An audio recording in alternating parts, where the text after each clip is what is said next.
synopsis of the anti-gravity, electrogravitics, and zero-point energy research that I'm aware of, I would feel that recently I just met Bob Lazar and had a very nice conversation with him in Las Vegas. So I feel even more confident of his sincerity and his experience at S4 in Groom Lake, Area 51 for those who are not aware of it. S4 is actually south of Area 51. But the important thing is that from his experience alone, the very convincing picture of very advanced circular aircraft or circular levitating craft becomes very apparent. And this advancement in propulsion and anti-gravity has not been really available to the civilian population virtually at all.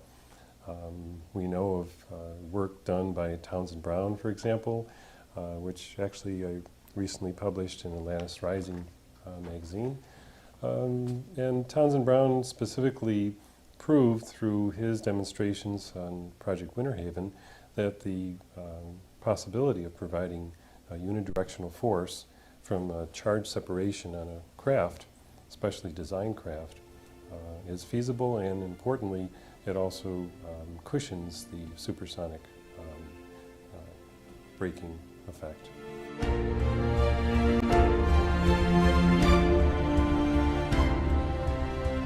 Electrogravitics by itself is specifically the propulsion effect that's gained by a separating charge on the edge or the surface of an aircraft. And I use aircraft in a very general way to mean spacecraft or any other type of craft. The interesting thing is, from my research, I also feel that there's a magnetogravitics available as well. In fact, Dr. Ning Li in the latest Popular Mechanics magazine has that term used in her research. So there's both options available for providing gravity anomalies, and this I feel is a very viable area of research. Interesting research that now is being suggested by Boyd Bushman from the Lockheed. He's retired from Lockheed, and he describes some of that research that he's willing to talk about, and of course an anti-gravity effect that he's also witnessed and measured. You're asking about the unacknowledged programs, and I first of all would like to describe the fact that many people feel, and including politicians and senators, have been quoted on TV. Recently, for example, The $1 Billion Secret that was aired on the Learning Channel for 2 hours. They interviewed, I believe it was Senator Murkowski from the Energy Committee, and he specifically said this was a waste of taxpayers' money to have covert operations that have developed advanced technologies in this energy or propulsion area, and then NASA is also getting tax dollars to do the same thing all over again. The parallel development, he felt, was a waste of taxpayers' money. I've seen other senators say the same thing. In fact, that particular senator requested information from the president about such covert operations. For example, UFO sightings for decades now have cited the fact that all these craft seem to move in very irregular, fast-changing patterns. And for any craft to do a fast-changing pattern means that they're experiencing perhaps tens of Gs inside the craft if it was a normal inertia-bearing type of material craft.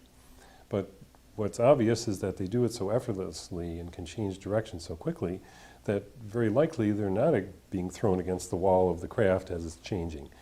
More likely, in fact, from the book that I just read recently, Dr. Paul Hill, who was a NASA scientist, Unconventional Flying Objects, he describes the fact that as you're producing a small anti-gravity force downward, approximately 1 G worth, that the inhabitants, the occupants of the craft, all they're experiencing is a force downward. They can be sitting there very comfortably eating their lunch or whatever, and meanwhile the craft is going through all kinds of gyrations, and specifically using that ground downward force to brake and to bank, as well as to accelerate upwards. I believe the state of the art, just from my own personal opinion, of the covert black project unacknowledged aircraft or spacecraft or circular craft is as Bob Lazar describes.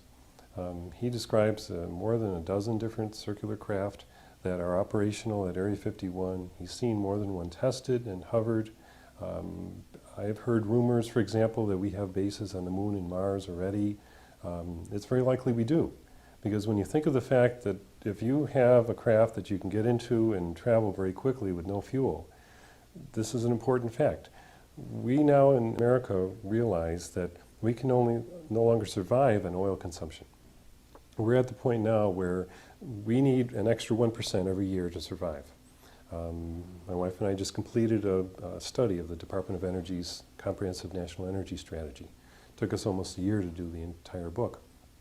The interesting thing is that OPEC is not about to or even capable of increasing their oil exports.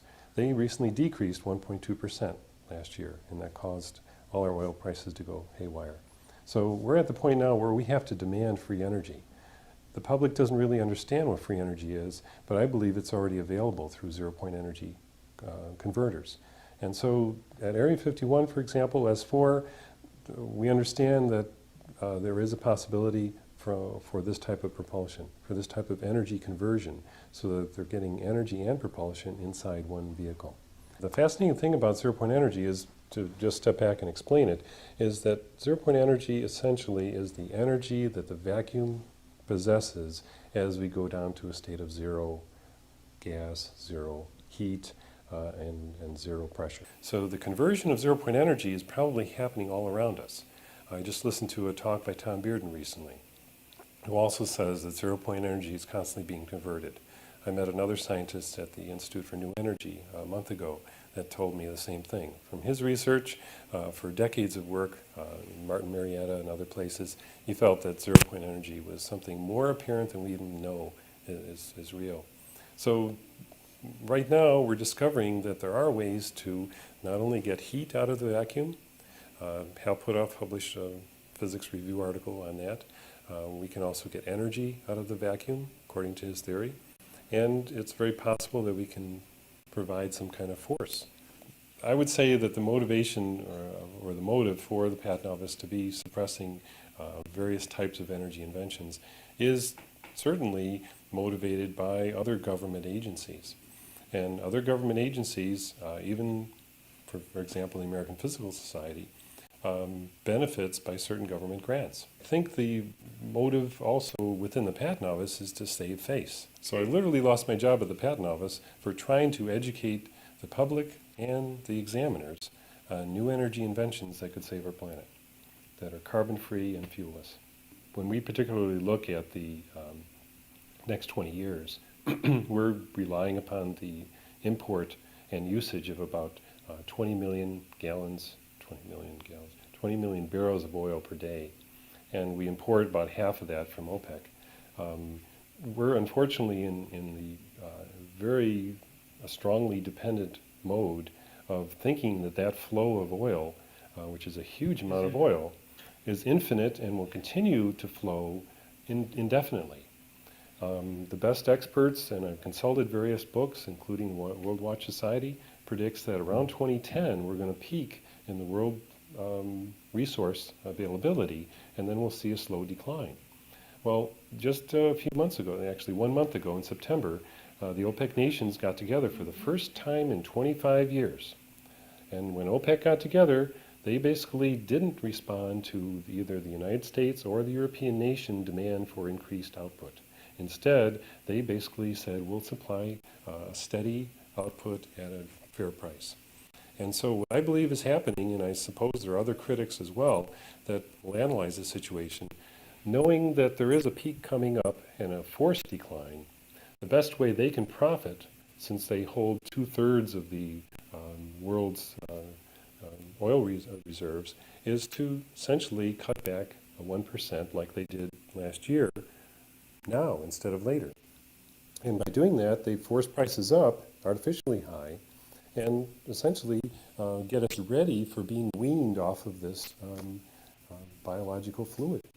And when we realize what we're doing to the atmosphere as well by being dependent upon this dead fossil remains from our ancient history, that now we're forcing that carbon up into the atmosphere, Our carbon dioxide levels have now surpassed 300 parts per billion for the first time in 400,000 years. And that's been verified by work at the National Atmospheric Centers. So what we realize is that we're all of a sudden now importing into the atmosphere a highly potent greenhouse gas that is scheduled to double within about 50 years.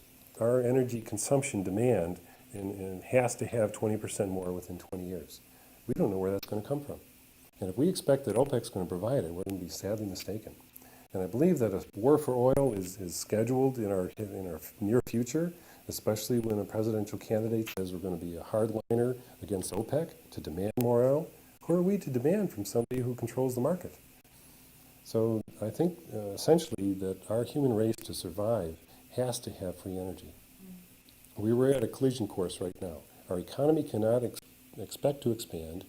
Our propulsion industry, firecrackers going up in the air to send a little 1% of our space payload to a near-Earth orbit is a huge waste of money. I feel very strongly that free energy and anti-gravity are very imminent, and that there are a lot of inventors that have put together the basis for this type of new energy future, and it's just a matter of us getting investors together and doing the work. So we have a very good future to look forward to, but it involves new thinking and getting rid of the old meter J.P. Morgan mentality, where we have to pay for our energy consistently month after month and gallon after gallon. False.